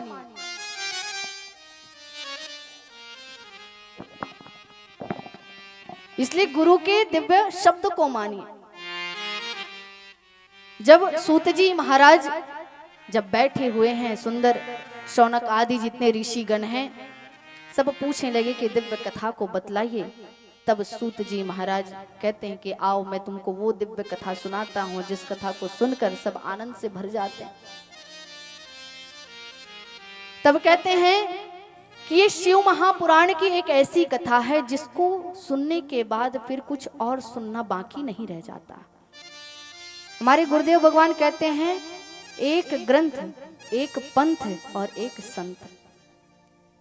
वक्ता बहुत सारी कथाओं को कहेंगे, कभी रामचरितमानस सुनाएंगे, कभी भागवत सुनाएंगे, कभी देवी भागवत, कभी शिव महापुराण, अनेक ग्रंथ हैं, अनेक कथाओं को सुनाएंगे, लेकिन आपका मन भ्रमित न होने पाए। ये सभी एक हैं, ये उनके लिए अलग अलग विभाग बनाए गए हैं। कोई भोलेनाथ को मानता, भोलेनाथ किसी के इष्ट हैं, किसी के ठाकुर जी भगवान श्री कृष्ण इष्ट हैं, किसी के राम जी इष्ट हैं। उसी प्रकार से दिव्य कथा का श्रवण करना चाहिए। ये कथा में भेद मत करना कि हम शिव वाले हैं तो हम कृष्ण वाले हैं तो हम राम वाले हैं। शिव महापुराण की दिव्य कथा को जो श्रवण कर लेता है, अरे इतनी क्या कहें, सूत जी महाराज कहते हैं कि जो शिव महापुराण जहां पर हो रहा हो उस पांडाल में अगर कोई प्रवेश कर लेता है, समझो भोलेनाथ उसको स्वीकार कर लेते हैं। बोले उमापति महादेव की जय। तो आज तो अपने भाग्य की सराहना करना कि बाबा भोलेनाथ ने आपको स्वीकार कर लिया है। और कहते हैं जो प्रतिदिन शिव पुराण के आधे श्लोक का भी पाठ करता है उसको बाबा भोलेनाथ अपने दिव्य लोक शिव लोक को प्रदान करते हैं, सिर्फ पाठ करने से। और तो और जो पाठ नहीं कर सकता, जो सुन लेता है किसी भी रीति से, उसको तो भी शिव लोक प्रदान करते हैं, अपने पास दिव्य स्थान प्रदान करते हैं। लेकिन सुनने में भी सावधानी रखने कहा गया है। सूत जी महाराज कहते हैं, सूत जी महाराज कहते हैं कि कथा का श्रवण भी सावधानी से करिएगा। कैसे करना है? जो व्यक्ति समर्थ है बैठकर श्रवण कर सकता है, लेकिन फिर भी आलस में लेटकर श्रवण कर रहा हो दिव्य कथा का, तो उसको नरक भोगने के पश्चात अजगर की योनि में जन्म लेना पड़ता है। जो शिव महापुराण की कथा को सुन तो रहा है लेकिन इसमें खोट निकालता है, कथा के प्रति, वक्ता के प्रति, आयोजक के प्रति, किसी भी व्यक्ति के प्रति जो इस कथा में सम्मिलित है, सहयोगी है, तो ऐसे व्यक्ति को नरक भोगने के पश्चात क्या मिलता है? गांव के सुअर का जन्म मिलता है। ध्यान से श्रवण करिए। और ऐसे व्यक्ति, बहुत से ऐसे व्यक्ति यहाँ पर होंगे जो कथा पांडाल में तो नहीं आएंगे, लेकिन ऊपर ऊपर में छत में बैठकर ऐसे सुनते रहते हैं। तो जो व्यास पीठ से ऊपर स्थान में बैठकर कथा का श्रवण करता है उसको अनेकों प्रकार के नरक भोगने के पश्चात कौवे की योनि में जन्म मिलता है। जो व्यक्ति अपने अभिमान को सर चढ़ाकर, अभिमान सहित पगड़ी बांधकर, भैया हम राजा हैं, महाराजा हैं, पगड़ी का अर्थ सिर्फ ये सिर ढकना नहीं होता, ये मान सम्मान का प्रतीक है। अगर वो अभिमान सहित वो पहुंचा हुआ है तो ऐसे व्यक्ति को महापाप लगता है। तो कहा कथा कैसे सुनना चाहिए? सूत जी महाराज कहते हैं कथा को ऐसे सुनो, बड़े प्रेम से, सरल भाव होकर, सहज हृदय होकर, यही मन में भाव कि जो दिव्य कथा हम सुन रहे हैं इसको साक्षात भोलेनाथ ही सुना रहे हैं। क्योंकि ये कथा को कहने वाले कोई और नहीं, बाबा भोलेनाथ स्वयं बताए हैं। किसको? नंदी जी महाराज को। अपने जितने गण हैं ना उनको कथा सुनाते रहते। किसी ने पूछा, भोलेनाथ जी महाराज आप बताइए ना, आपकी उत्पत्ति का कारण क्या है, आप कैसे आए, कैसे संसार की रचना है। उन्होंने कथा सुना दिया। फिर इस दिव्य कथा को सुनाया सूत जी महाराज ने शौनक आदि ऋषियों से, सब पूछते गए हैं तब ये कथा सुनाई जाती है। यहाँ पर शिव महापुराण में एक बात और कही गई है, क्या? जो व्यक्ति योग्य ना हो उसको कथा बिल्कुल मत सुनाना। कौन व्यक्ति योग्य ना हो? जो भोलेनाथ के प्रति द्वेष रखता हो, कपट रखता हो, ईर्ष्या रखता हो, ऐसे व्यक्ति को, दंभी को, पाखंडी को, कपटी को इस दिव्य कथा को सुनाना मत, नहीं तो भ्रम में फंस जाओगे। वो व्यक्ति तो जाएगा ही जाएगा, आपको भी लेकर डूब जाएगा।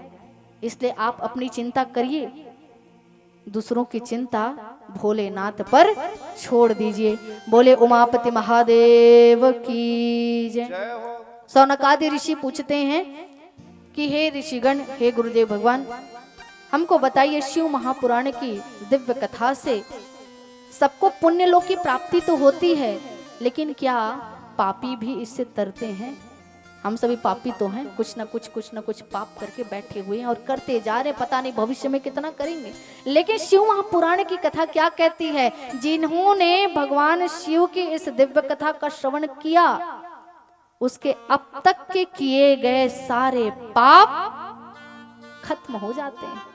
बोले उमापति महादेव की जय। तो विचार करिएगा, आज तक आपने जितने पाप किए होंगे खत्म हो गया, लेकिन आगे की जिम्मेवारी आपकी है। आगे की जिम्मेदारी आपकी है। सोच समझकर एक एक कदम उठाइएगा। कथा श्रवण करने के पश्चात सूत जी महाराज कहते हैं, अब सुनो, किरात नगर में एक ब्राह्मण रहता था। ब्राह्मण का नाम है देवराज। इंद्र मत समझिए, देवराज उनका नाम है। लेकिन जाति से ब्राह्मण, कर्म से वही लूटपाट करना, झूठ बोलना, मद्यपान करना, भोग विलास करना, कुसंग में जाना, वेश्यागमन करना, पराई स्त्रियों का संग करना, वैसे करते करते उसका जीवन बीता जा रहा था।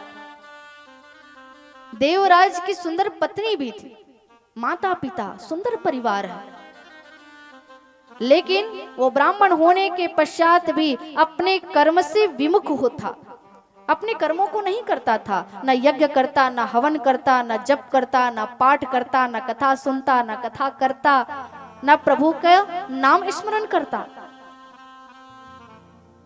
कहते हैं कि जो जिस योनि में जन्म लिया है, अगर उसको छोड़ देता है तो भैया प्रभु उसको अस्वीकार कर देते हैं, प्रभु उसको दंडित करते हैं। देवराज का भी ऐसा ही हालत था। एक दिन का समय था, देवराज स्नान करने के लिए तालाब में गया। स्नान कर रहा था। स्नान करके जैसे ही तालाब से बाहर आए और उसी समय एक स्त्री पर नजर पड़ गई, जिसका नाम था शोभावती। क्या नाम था? शोभावती, जिसका नाम ही शोभा है। वो कौन थी? वो एक वेश्या थी, जो विचार कर रही थी कि ऐसा कोई सुंदर पुरुष आए जो मुझ पर मुग्ध हो जाए और मैं उसके संग में चलूं। विचार कर रही है, खड़ी हुई है इठलाते हुए और मटक मटक कर सामने से चले जा रही है। गजगामनी की चाल से छम छम करते हुए उसके पांव के पायल बज रहे हैं। अरे उसकी इतनी सुंदरता, क्योंकि वेश्या के लिए उसका शरीर ही तो सब कुछ है, उसी से ही आकर्षित करती है लोगों को, उसी से ही उसको धन मिलता है, उसी से ही उसको सुख मिलता है। और ये तो था ही देवराज वैसा ही लोभी था, लालची था, दंभी था, पाखंडी था। स्त्रियों में उसको आकर्षण लगता था, आनंद आता था। जैसे स्नान करके बाहर आया, उसकी नजर पड़ गई शोभावती पर, देखते मुग्ध हो गया। ओहो कितनी सुंदरता, शोभावती तुम कितनी सुंदर हो। धीरे धीरे आगे बढ़ा और बातचीत जब आगे बढ़ी तो दोनों में बस 5 मिनट का समय और मित्रता हो गया। भैया मित्रता करनी हो तब भी 2 मिनट पर्याप्त है, और द्वेष करना हो तब भी क्षण मात्र पर्याप्त है। एक शब्द से आप मित्र बना सकते हैं और वही शब्द के माध्यम से आप शत्रु बना सकते हैं। चुनाव आपका है कि आप क्या करना चाहते हैं।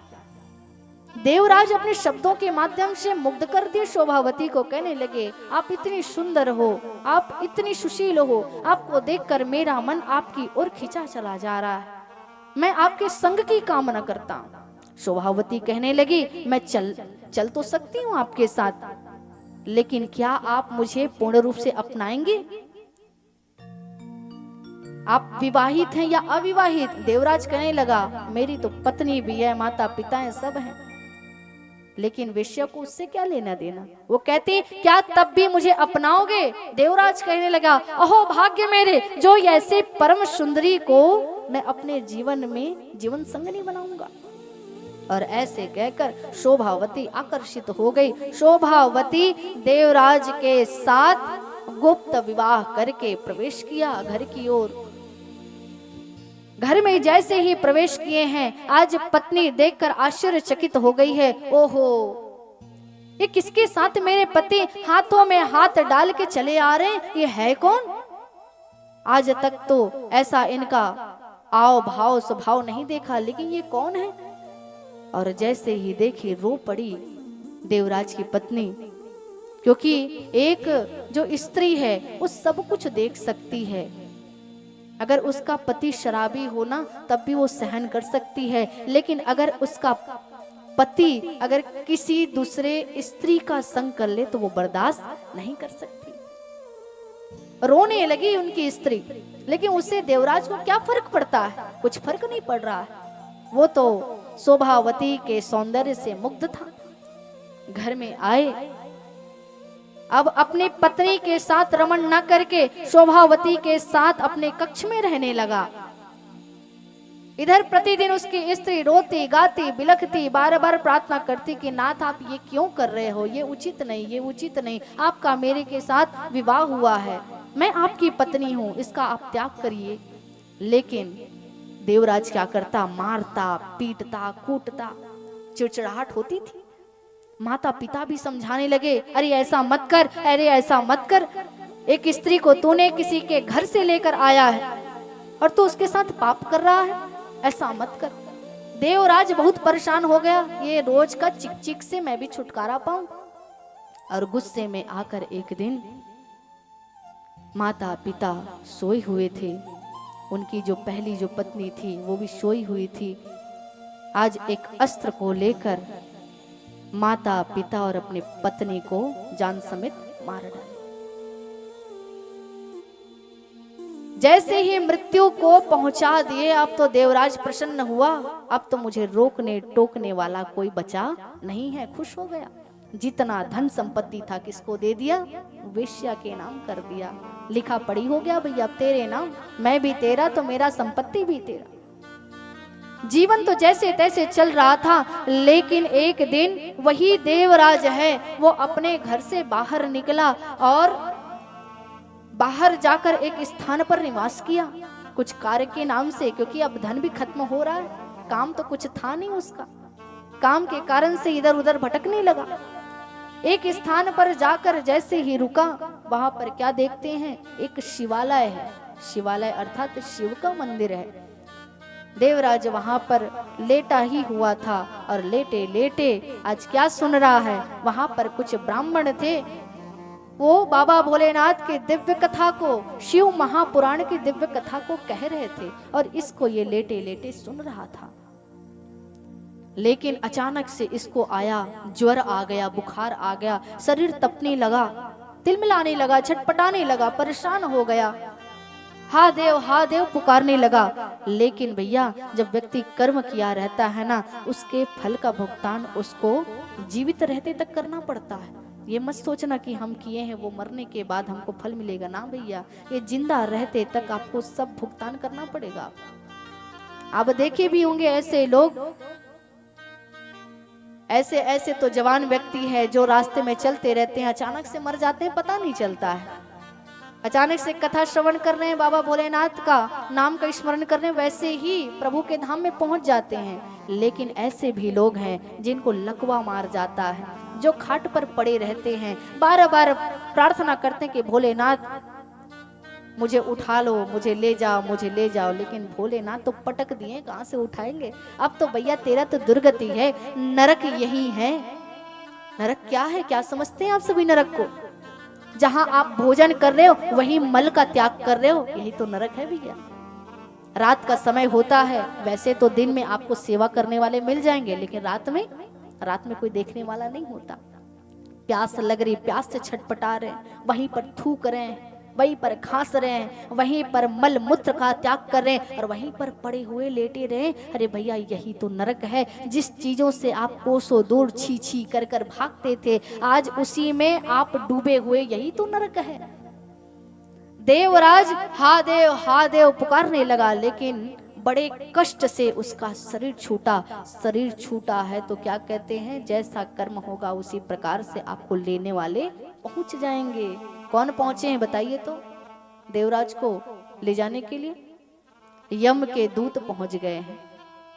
यम के दूत तुरंत अपने पाश को खोल रहे हैं, किसके गले को बांधे और घसीटते हुए मारते पीटते इसको ले जाएंगे। लेकिन इन्होंने जानबूझकर चाहे अनजाने में धर्म कार्य करोगे तो उसका फल आपको मिलेगा। अनजाने में ही सही अपने कानों से शिव महापुराण की कथा का श्रवण किया था। इसी कारण से जब उनकी मृत्यु हुई तो शिव लोक से भगवान बाबा भोलेनाथ के 2 गण उपस्थित हो गए हैं। बोलिए उमापति महादेव की जय। जैसे उपस्थित हुए, कितना दिव्य स्वरूप है। त्रिपुंड लगा हुआ है, त्रिनेत्र हैं और कर्पूर गौरम। अरे ये नीला कलर तो पोत दिया जाता है बाबा भोलेनाथ को। इतने सुंदर हैं, कपूर के समान गोरे हैं। कर्पूर गौरम करुणावतारम, उनके समान कोई दानी नहीं, कोई करुणा के अवतारी गई नहीं संसार में। अरे भोलेनाथ को क्या चाहिए? अरे 1 लोटा जल भी आप जाने अनजाने में भी चढ़ा दोगे तब भी आपको सब चीज दे देंगे। एक दिन एक व्यक्ति वहीं पर बाबा भोलेनाथ के ऊपर पांव को रख कर सोता था, लेटा रहता था। उसको ये सब चीज से मतलब नहीं था कि वो शिवलिंग है क्या है, उससे मतलब नहीं था। वो क्या कर रहा था, वेश्या के पास जाता था प्रतिदिन। आज गजरा लेकर जा रहा था और जैसे ही पुष्पमाला लेकर जा रहा है, किसके लिए? वेश्या के लिए। लेकिन उस दिन था चतुर्दशी था, चतुर्दशी का दिन था। मद्यपान किया हुआ था, शराब के नशे में था। बीच में शिवलिंग पड़ा, दिखाई कुछ दिया नहीं, पांव से लगा शिवलिंग, ठोकर जैसे लगी, गिर पड़ा। और जो पुष्पमाला थी, मोंगरे के जो पुष्प थे, वो किस पर चढ़ गए? शिवलिंग पर चढ़ गए। चतुर्दशी का दिन बाबा भोलेनाथ तो प्रसन्न होकर भैया प्रकट हो गए। बोले उमापति महादेव की जय। उठाने लगे, अरे उठो उठो, देखो देखो मैं आ गया। वो तो नशे में चूर, कहने लगा भैया कौन हो और क्यों आए हो? हमने तो नहीं बुलाया। भोलेनाथ कहने लगे, अरे तुमने मेरे पास, आज चतुर्दशी का दिन है और तुमने मेरे इस लिंग पर, दिव्य शिवलिंग पर तुमने पुष्प अर्पण किया है, इससे मैं बहुत प्रसन्न हूँ। मांग लो क्या चाहिए, मांग लो क्या चाहिए। आज वो व्यक्ति को बाबा भोलेनाथ का दर्शन करके ज्ञान हो आया, ओहो मैं वेश्या के पास इतने करोड़ों रुपए खर्च करके जाता हूँ, वहां पर क्षण भर का सुख मिलता, उसके बाद सब खत्म हो जाता है। और आज एक अनजाने में ही ये मोंगरे के पुष्प के जो हार हैं, जो माला है, वो गिर गया। भोलेनाथ प्रसन्न हो गए। तो जरा सोचिए, अनजाने में जब इतना कुछ मिल सकता है तो जानबूझकर अगर भक्ति करोगे तो पता नहीं भोलेनाथ आपको क्या दे देंगे। इसलिए इनकी आराधना करनी चाहिए, इनकी भक्ति करनी चाहिए, क्योंकि वो अनजाने में किए गए कर्म को भी देखते हैं और जानकर करोगे तो उसका पूरा पूर्ण फल प्रदान होता। विराजमान रहिए महाराज। देवराज जी जब उनका शरीर शांत हुआ, उस समय बाबा भोलेनाथ के गण भी उपस्थित हुए, यम के दूत भी उपस्थित हुए। अब दोनों में बहस चल रही है। भोलेनाथ के गण कह रहे हैं, ये तुम क्या कर रहे हो? इनको तुम नहीं ले जा सकते, इसको तो हम लेकर जाएंगे। बोले क्यों? क्योंकि इन्होंने दिव्य बाबा भोलेनाथ के दिव्य अमर कथा का श्रवण किया। और जैसे ही ले जाने लगे, अब दोनों में तो बहुत बहस हुई। अब जब खाली हाथ यम के दूत किसके पास गए हैं? धर्मराज के पास, यमराज के पास गए हैं। यमराज कहने लगे खाली हाथ क्यों है? देवराज को लेकर नहीं है? बोले ऐसी ऐसी बात हो गई, क्या करें? और क्या देखते हैं, जैसे यमराज जी अपने दूतों से पूछ रहे थे, उसी समय बाबा भोलेनाथ के गण अपने दिव्य आसन में विराजमान करा के उस देवराज को लेकर जा रहे हैं। यमराज जी ने उन गणों का आदर सत्कार किया, पूजन किया, जय हो जय हो जय हो, और अपने दिव्य ज्ञान से सब कुछ जान लिया कि इन्होंने दिव्य बाबा भोलेनाथ की दिव्य कथा का श्रवण किया है, इसलिए इनको ये गति मिली है। तब कहते हैं सूत जी महाराज की सुनो, ये एक ऐसी कथा है। वैसे तो आप और हम सभी जानते हैं कि देवराज न कुछ ज्ञानी था, न धर्मात्मा था, न दान करता, न तप करता, कुछ नहीं करता था, लेकिन एकमात्र कथा का श्रवण किया, उसका इतना बड़ा फल मिल सकता है। इसलिए आप सभी अगर जीवन में कोई पुण्य कर्म नहीं किए होंगे तो कोई बात नहीं, बस बड़े ही ध्यान पूर्वक इस दिव्य कथा का श्रवण करते जाइए। इसी से ही आपके और हमारे इस जीवन का मंगल होना है। वैसे तो अधिक रात्रि हो बढ़ी है और शायद कुछ प्रतिबंध भी लगा हुआ है, आचार संहिता भी लगा हुआ है। इस कारण से आज की इस दिव्य कथा को, कथा विस्तृत है बहुत, दिव्य कथा को यहीं पर हम विराम करते हैं। कल की दिव्य कथा होगी जिसमें महात्मा का कुछ चरित्र, कुछ अद्भुत भाग बच गया है। चंचुला की जो कथा है वो कथा हम कल श्रवण करेंगे, और बड़े ही बहुत दिव्य भाव, जैसे शिवलिंग क्या है, शिवलिंग का प्राकट्य कैसे हुआ, इनका पूजन करने से क्या फल की प्राप्ति होती है, ये जितने भी आपको जो प्रसंग बाबा भोलेनाथ से संबंधित है वो एक एक करके आप दिव्य श्रवण करते जाएंगे। इसलिए एक भी दिन को आप चूकिएगा मत। जितने भी लोगों को आप अपने माध्यम से बुला पाए उसको अवश्य ही बुलाइए, क्योंकि आपको तो फल मिल रहा है। अगर आपके माध्यम से कोई व्यक्ति भी अगर यहाँ पर आकर बैठ जाता है तो आपको ब्याज मिलेगा। कितना परसेंट? 25% उसका पुण्य आपके खाते में। हाँ, इसलिए सबको आमंत्रित करिए और आप भी बड़े भाव के साथ इस दिव्य कथा का रसस्वादन करते जाइए। आइए इस दिव्य कथा को यहीं पर विश्राम करते हैं। हम सभी मिलकर बाबा भोलेनाथ माँ पार्वती की दिव्य आरती में हम सभी प्रवेश करेंगे। बोले उमापति महादेव की जय। जय श्री राधे। परिषद जी महाराज, हमारी आवाज सुन रही हो, कथा मंच पर आ जाएं आरती के लिए।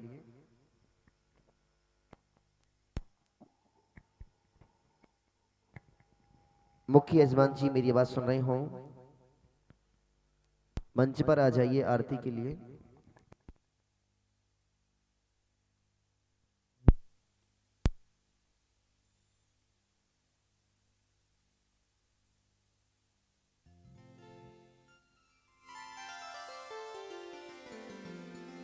आइए सभी भक्त खड़े हो जाएं अपने अपने स्थान पर।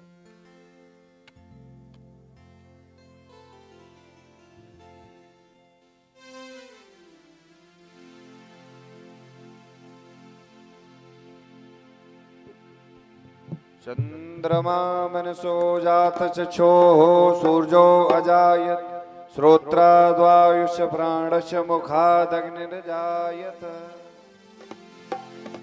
जय शिव ओंकारा स्वामी जय शिव ओंकारा। ब्रह्मा विष्णु सदा शिव भोले भोलेनाथ सदा शिव अर्धांगे धारा। ओम हर हर हर महादेव। एकानन चतुरानन पंचानन राजे भोले पंचानन राजे। हंसासन गरुड़ासन हंसासन गरुड़ासन दस वाहन साजे। ओम हर हर हर महादेव। दो भुज चार चतुर्भुज दस भुज अति सोहे भोले। दस भुज अति सोहे। तीनों रूप निरखता तीनों तीनों रूप निरखता त्रिभुवन जन मोहे ओम हर हर हर हर महादेव अक्षमाला वनमाला रुंडमाला धारी भोले माला धारी चंदन मृग मद सोहे चंदन मृग मद सोहे भोले सुबकारी ओम हर हर हर हर महादेव श्वेतांबर पीतांबर वाघांबर अंगे भोले बाग पर अंगे सनकादिक गरुड़ादिक सनकादिक करुणादिक भूतादिक संगे ओम हर हर हर हर महादेव कर के मध्य कमंडल चक्र त्रिशूल धरता भोले चक्र त्रिशूल धरता जग करता जग भरता जग करता जग हरता जग संहार करता ओम हर हर हर हर महादेव ब्रह्मा विष्णु सदा शिव जानत अविवेका बोले बोले जानत विवेका प्रणवाचर के मध्य प्रणवाचर के शोभित ये तीनों एका ओम हर हर हर हर महादेव काशी में विश्वनाथ विराजत नंदी ब्रह्मचारी भोले नंदी ब्रह्मचारी नित उठ भोग लगावत नित उठ दर्शन पावत महिमा अति भारी ओम हर हर हर हर महादेव त्रिगुण स्वामी जी की आरती जो कोई जन गावे स्वामी सहित गावे कहत शिवानंद स्वामी कहत हरि हर स्वामी मन वांछित फल पावे ओम हर हर हर महादेव कर्पूर गौरम करुणावतारम संसार सारम भुजगेन्द्र हार सदा वसंतम हृदयारविंदे भवं भवानी से तम नमा त्वमेव माता च पिता त्वमेव बन्धो च सखा त्वमेव वेद्या द्रविणं त्वमेव सर्वं मम देव त्वमेव सर्वं मम हरे राम राम राम हरे हरे हरे कृष्णा कृष्णा कृष्णा हरे हरे हरे राम राम राम हरे हरे हरे कृष्णा कृष्णा कृष्णा हरे हरे। बोलिए शंकर भगवान की। ओम जले